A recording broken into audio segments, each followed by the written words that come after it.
명절 끝날 곧 큰 날에 예수께서 서서 외쳐 이르시되 누구든지 목마르거든 내게로 와서 마시라. 나를 믿는 자는 성경의 이름과 같이 그 배에서 생수의 강이 흘러나오리라 하시니 이는 그를 믿는 자들이 받을 성령을 가리켜 말씀하신 것이라. 예수께서 아직 영광을 받지 않으셨으므로 성령이 아직 그들에게 계시지 아니하시더라. 아멘. 오늘 본문은 본문에서 보신 것처럼 명절 끝날에 예수님께서 하신 말씀입니다. 이 명절이 어떤 명절이었느냐 하면 7장 2절에 보시면 초막절인 것을 알 수 있습니다. 초막절은 이스라엘의 3대 절기 중에 하나로서 출애굽 이후에 이스라엘 백성들이 광야에서 하나님께서 40년 동안 돌보아 주시고 지키시고 공급하신 그 은혜를 기억하며 감사하는 초막을 치고 지내던 절기입니다. 또 이때는 추수를 다 마치고 곡식을 저장하는 기간이었기 때문에 다른 말로 수장절이라고 부르기도 했습니다. 그 마지막 날에, 그 절기의 마지막 날에 예수님께서 하신 말씀이 바로 오늘 본문의 말씀입니다. 이 초막절에 행했던 의식이 여러 가지가 있는데요. 그중 하나가 무엇이냐면 그림을 한번 보시면 초막절 기간 동안 매일 실로암 못에 가서 물을 이렇게 길어다가 제단 옆에 이렇게 마련한 커다란 은잔에 붓는 의식입니다. 다음 장면을 보시면 저기서 물을 이렇게 길어다가 저 제단 옆에 있는 그 은잔에다가 물과 포도주를 이렇게 붓는 그런 의식이 있었습니다. 그 제단 옆에 있는 커다란 은잔은 2개가 있었는데요. 다음 그림을 보시면 저렇게 2개의 은잔에 하나는 물을 붓고 하나는 포도주를 붓는 의식이었습니다. 그리고 보시는 것처럼 저 아래편에는 이렇게 깔때기처럼 호수 같은 모양이 있어서 저 호수 부분에 물이 흘러가는 방향이 제단 쪽을 향하게 함으로써 하나님께서 광야에서 이스라엘 백성들에게 베푸셨던 그 공급하셨던 생명의 물을 표현하는 일종의 상징적인 의식을 행했다고 합니다. 또한 이사야에서 말씀하신 것처럼 그러므로 너희가 기쁨으로 구원의 우물들에서 물을 기르리로다 하신 그 말씀을 기억하면서 또 에스겔서에서 말씀하신 성전으로부터 나오는 그 엄청난 물이 의미하는 하나님의 풍성한 은혜와 회복이 있기를 바라는 마음으로 저런 의식을 행했던 것입니다. 예수님께서 명절 끝날에 말씀하신 오늘 본문의 내용은 바로 이런 배경을 두고 하신 말씀입니다. 누구든지 목마르거든 내게로 와서 마시라. 나를 믿는 자는 성경의 이름과 같이 그 배에서 생수의 강이 흘러나오리라. 여러분, 아까 흘러보냈던 그 물이 의미하는 것이 무엇이라고 말씀드렸죠? 하나님의 공급하시는 은혜를 의미한다고 말씀드렸습니다. 그런데 예수님께서 지금 본문에서 뭐라고 말씀하시냐면 목마르거든 내게로 와서 마셔라 이렇게 말씀하시는 거죠. 이 말씀은 상당히 충격적인 말이었습니다. 왜냐하면 하나님께로부터 공급받을 수 있는 그 은혜를 이제는 나로부터 내게로 와서 마셔라 이렇게 말씀하신 것이기 때문이죠. 이스라엘을 비롯한 이 땅에 존재하는 모든 것들은 생명의 근원이신 하나님의 은혜 없이는 그 무엇도 존재할 수 없는 것들입니다. 또한 생명이 존재함에 있어서 물이라는 것이 어떤 의미를 갖고 계신지 알고 계시죠? 물은 생명을 유지하는 데 있어서 필수 불가결한 것입니다. 이스라엘은 그 은혜를 바라고 기대했지만 예수님은 이제 그것을 넘어서는 더 이상의 말씀을 하고 계시는 것입니다. 요한사도는 39절에 예수님께서 하신 말씀에 덧붙여서 이런 설명을 하고 있는데요. 이는 그를 믿는 자들이 받을 성령을 가리켜 말씀하신 것이라. 예수께서 아직 영광을 받지 않으셨으므로 성령이 아직 그들에게 계시지 아니하시더라 이렇게 말씀하시죠. 우리는 그리스도의 구속의 은혜를 받은 자들로서 단순히 어떤 우리의 생명을 연장하거나 또는 이 땅에서 조금 편하게 사는 것을 목적으로 하는 사람들이 아닙니다. 우리는 그리스도인으로서 성령 하나님의 충만함을 갈급하게 원해야 하고 또한 성령님의 도우심을 따라서 이 땅에서 거룩하게 살아야 할 성화를 이루어 나아가야 할 의무가 있는 자들인 것입니다. 그래서 웨스트민스터 신앙고백서는 구원을 설명할 때 단순히 예수님을 믿는 단편적인 그 행동으로 구원을 설명하지 않고 구원의 서정을 무려 9가지로 설명을 하고 있는데 그 중에 7번째를 이렇게 말합니다.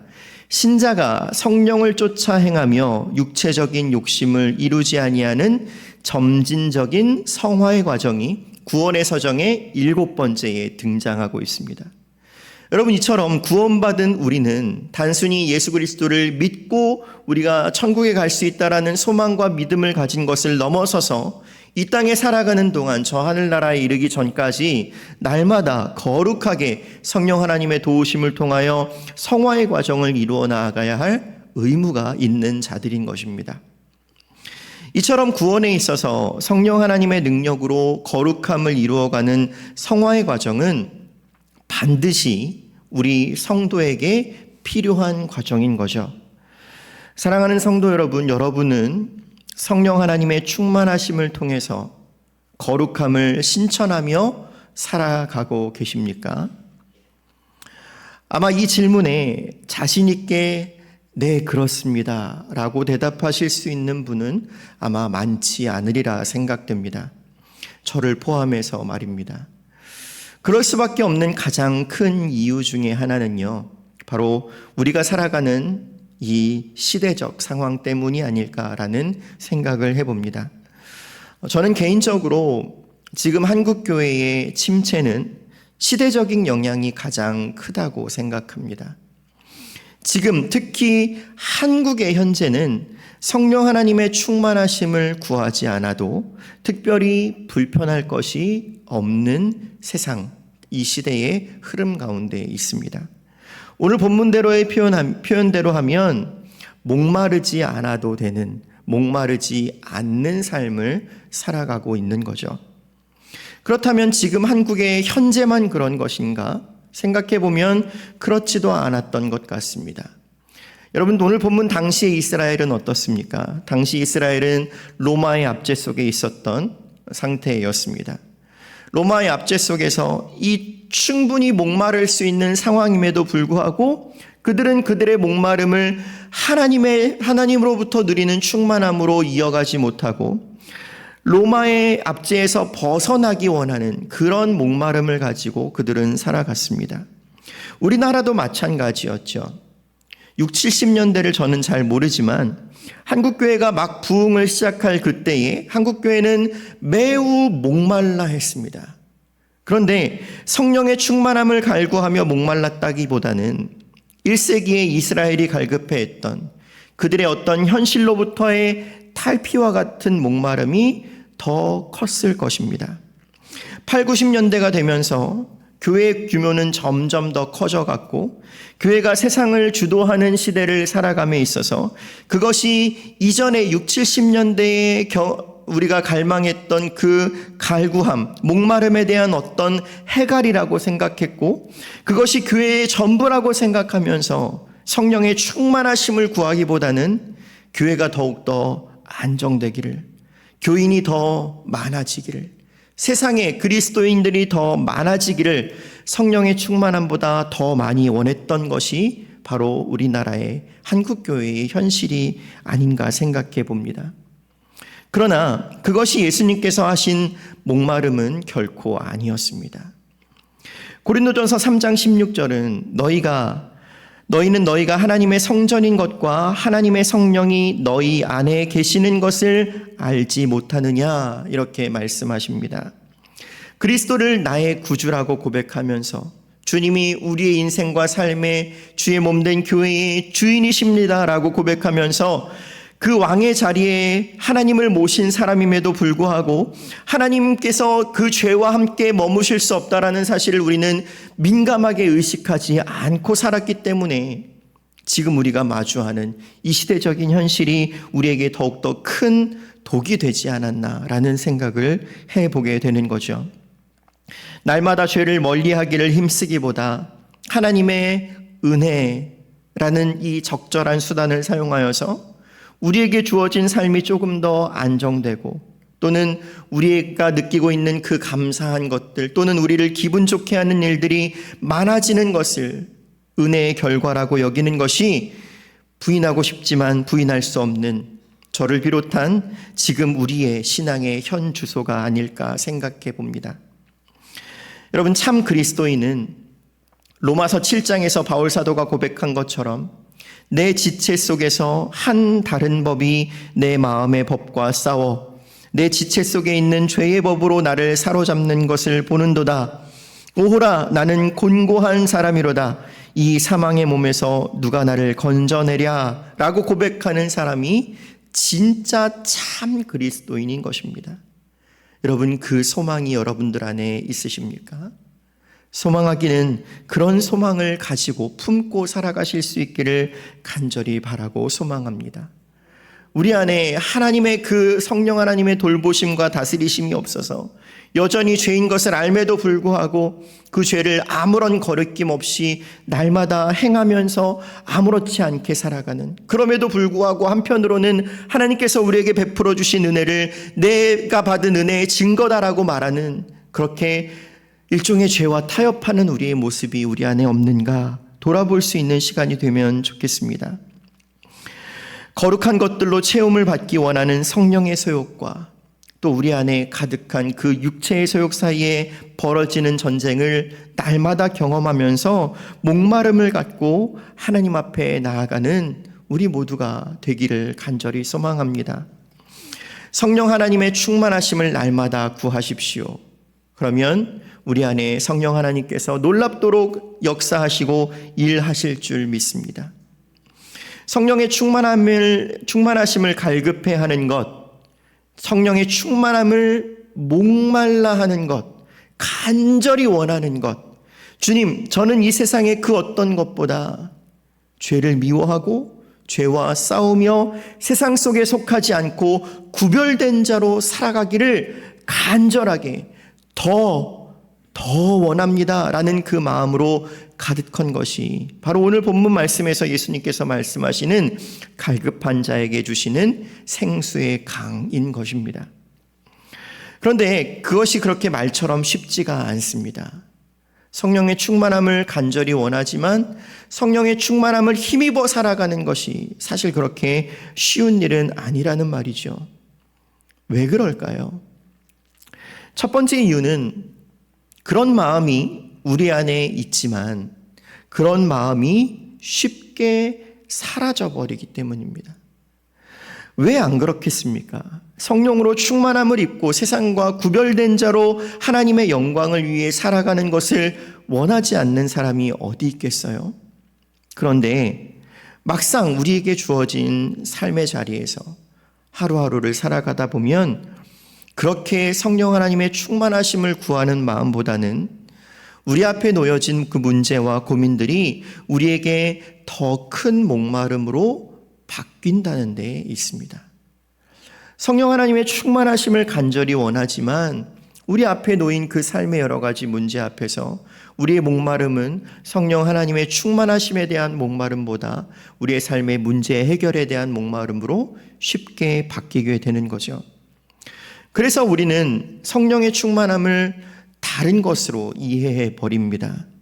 우리 앞에 놓인 문제가 해결되는 것, 또는 내 마음의 어려움이 바뀌어서 하나님의 은혜와 복을 누리게 되는 것, 우리가 교회에서 열심히 기도했더니, 또는 우리 교회가 열심히 부흥하기를 기도했더니 날마다 더 많은 성도가 모이게 되고 예배를 드릴 때마다 열정과 뜨거움이 넘쳐나게 되는 것, 물론 이런 것들이 다 하나님의 은혜이기는 하지만 이것이 성령의 충만함의 결과라고 말하기는 어려운 것입니다. 왜냐하면 성령의 충만함은, 예수님께서 말씀하신 그 목마름은 아직도 우리 안에 살아 꿈틀대고 있는 죄와 관련한 것이고, 우리가 얼마나 큰 죄인인 것과 그것이 내 안에 있는 성령의 소욕을 거슬러서 날마다 우리를 괴롭히는 문제와 연관된 것이기 때문입니다. 물론 기도하는 것 중요합니다. 우리 앞에 놓인 문제를 놓고 하나님 앞에 간구하는 것 당연히 해야죠. 그러면 하나님께서 그 기도를 들으시고 도우실 것입니다. 그러나 그것과 별개로 성령의 충만함을 구한다는 것은 우리가 원하고 소망하는 그것과 별개로 우리 안에 여전히 살아 꿈틀대고 있는 그 죄악을 이기기 원하는, 내 힘으로 이길 수 없으니 주님의 능력으로 이기게 하여 주시옵소서 라고 소망하는 그 마음과 연결된 것이 바로 성령의 충만함을 구하는 것입니다. 아까 말씀드렸던 것처럼 모든 그리스도인은 교회이고 또한 하나님이 거하시는 성전입니다. 그런 하나님께서 거하시는 성전으로서 하나님이 죄와 함께 하실 수 없다라는 사실을 분명히 알면서도 여전히 우리 안에 살아 꿈틀대는 그 죄의 심각성을 심각하게 여기지 않고 다른 것들만 원하고 구한다면, 그러면 우리는 아마 당시 이스라엘 사람들과 별반 다를 것이 없는 사람이 되어버리고 마는 것입니다. 우리가 우리 안에 있는 그 죄의 문제를 무시하고 중요한 것으로 여기지 않고 성령의 충만함을 구하지 않고 다른 것들에 집중하면 우리는 그것이 은혜의 결과라고 생각하게 되고 그것이 신앙의 전부라고 생각할 수밖에 없게 됩니다. 모여서 뜨겁게 보혈의 능력을 찬송하고 기도하지만 각자의 삶 속에서는 그 보혈의 능력이 우리 안에 영적인 모습으로 드러나지 않는다면 신앙의 방향은 계속해서 틀어질 수밖에 없는 것입니다. 회개를 하지만 그 죄가 불편하고 거리끼는 것을 고백하기는 하지만 그 죄와 치열하게 싸우는 삶의 자세가 동반되지 않는다면 우리는 그 회개의 기도, 그 회개의 고백 자체로 위로를 얻고 이제 내가 회개의 기도를 했으니 더 이상 성령 하나님의 충만하심은 구하지 않고 실제 삶 속에서는 성령의 능력으로 죄와 싸워 이기는 경험은 하지 못한 채로 살아갈 수밖에 없게 되는 것입니다. 여러분, 이런 문제들을 생각하면서 다시 한번 오늘 본문을 보시면 좋겠습니다. 주님께서 뭐라 말씀하십니까? 누구든지 목마르거든 이라고 말씀하십니다. 목마르지 않는다면, 우리가 성령 충만을 원하지 않는다면 오늘 예수님의 부르심은 우리를 향한 부르심이 될 수 없는 것입니다. 예수님께서는 분명히 말씀하셨습니다. 누구든지 목마르거든 내게로 와서 마시라. 여러분, 이것은 누구를 위한 예수님의 말씀이십니까? 목마른 자를 위한 말씀입니다. 성령으로 충만함을 받기를 원하는 자들에게만 적용될 수 있는 말씀인 것입니다. 누구든지 목마르거든 내게로 와서 마시라. 나를 믿는 자는 성경의 이름과 같이 그 배에서 생수의 강이 흘러나오리라. 이렇게 하시고서는 그 말씀이 의미하는 것이 무엇인지 39절에서 이렇게 말씀하시죠. 이는 그를 믿는 자들이 받을 성령을 가리켜 말씀하신 것이라. 아멘. 예수님께서 성령을 주시겠다라고 약속하신 것은 결국 그리스도의 죽음과 부활을 통해서만 지나고 나서야만 이루어지는 것이었습니다. 그래서 39절 괄호 안에 뭐라고 말씀합니까? 예수께서 아직 영광을 받지 않으셨으므로 성령이 아직 그들에게 계시지 아니하시더라. 이렇게 덧붙이고 있죠. 예수님께서 죽으시고 부활하셔야만 성령이 주어질 수 있다는 것을 나중에 예수님은 14장부터 16장까지 더욱더 자세하게 말씀하십니다. 그리고 예수님께서 약속하신 대로 주님께서 십자가에 죽으시고 부활하심으로써 하늘로 올라가신 후에 오순절 성령 강림 후에 교회는 성령 하나님의 능력으로 세워지게 됩니다. 이 말은 반대로 하면 교회는 성령 하나님의 능력으로만 세워진다라는 말입니다. 성령 하나님의 능력이 없으면 교회는 결코 세워질 수 없다라는 말이죠. 그래서 우리는 날마다 더욱더 성령 하나님의 충만하심을 구해야 하는 것입니다. 우리가 성령 하나님의 충만함을 구하지 않는다면 주의 몸된 교회는 더욱더 세워지지 못할 것입니다. 성령께서 우리를 다스리시고 또한 성령께서 주의 몸된 교회를 온전히 세워가실 수 있도록 우리는 날마다 기도해야 하는 거죠. 예수님께서 말씀하신 것처럼 성령의 충만함, 그 배에서 생수의 강이 흘러나오는 놀라운 은혜는 아까 말씀드린 것처럼 목마른 자들에게 주어지는 은혜입니다. 목마릅니다. 주님, 내가 갈급합니다. 성령 하나님이 내 안에 계시지 않으면 나는 죽을 것 같습니다. 그 생수가 내게 흘러 들어오지 않으면 나는 이미 죽은 자와 같습니다. 라고 말하는 자들, 고백하는 자들에게만 주어지는 은혜입니다. 갈급한 자, 그리스도로 목마른 자들을 위해서만 성령이 주어질 것이며 충만하게 생수의 강이 흘러나올 만큼 충분하게 주어질 것이다. 예수님은 그렇게 약속하셨습니다. 그렇기 때문에 성령 충만은 교회의 부흥 정도를 나타내는 것이 아니라, 또는 우리가 기준으로 삼고 있는 어떤 위로와 문제의 해결 또는 회복의 결과가 아니라, 오히려 우리에게는 소망이 없고 우리의 실력으로는 죄를 이길 능력이 없음을 알고 간절함과 갈급함으로 성령 하나님의 도우심을 구하는 자들에게만 주시는 은혜입니다. 여러분, 목마름은요, 다르게 생각해 보면 일종의 고통과도 같습니다. 목이 타들어가는 듯한, 그 물을 마시지 않으면 죽을 것만 같은 그 고통을 체감하는, 여러분, 그 과정을 좋아할 만한 사람이 누가 있겠습니까? 그런데 주님은 말씀하시기를 그 목마름을 가진 자만이 그 풍성한 생수의 강, 성령 하나님의 충만함을 누릴 수 있을 것이다 라고 말씀하셨습니다. 만약 우리가 성령 충만을 원하기는 하지만 그 간절함을 갖고 원하지 않는다면, 목이 타들어가는 것 같은 그 고통은 외면하고 싶어 한다면 우리는 아직 그만큼 목마른 사람이 아닌 것입니다. 하박국서를 보면 하박국 선지자가 공의와 정의가 시행되지 않는 그 현실 가운데에서 하나님 앞에 자신의 마음을 토로하는 장면이 등장을 하죠. 그리고 하박국 선지자가 하나님께서 이런 현실 가운데 무엇을 계획하고 어떻게 하나님의 일하심을 행할 것인지를 말씀하시고 나서, 그 이야기를 듣고 나서 하박국서 3장 2절에 이렇게 고백합니다. 여호와여, 내가 주께 대한 소문을 듣고 놀랐나이다. 여호와여, 주는 주의 일을 이 수년 내에 부응하게 하옵소서. 이 수년 내에 나타내시옵소서. 진노 중에라도 긍휼을 잊지 마옵소서. 여기서의 부흥이라는 단어는요, 당장의 이스라엘의 어떤 회복이 아니라 이스라엘의 죄악을 제거하시기 위해서 받는 모든 아픔과 멸망의 모든 과정들을 다 포함하고 있는 것입니다. 그래서 하박국 선지자가 주의 일을 수년 내에 나타내시옵소서 이렇게 말씀하잖아요.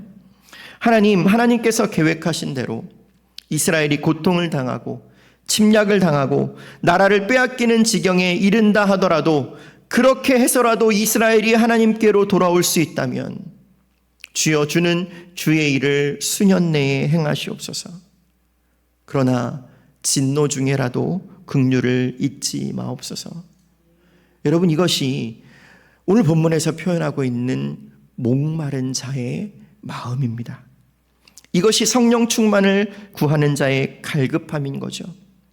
하나님, 내게 모든 것이 다 사라진다 해도, 무화과나무, 포도나무, 감람나무 밭에 먹을 것이 없고 우리의 양과 소가 없을지라도 하나님 한 분만으로 내가 기뻐하고 만족하고 싶습니다.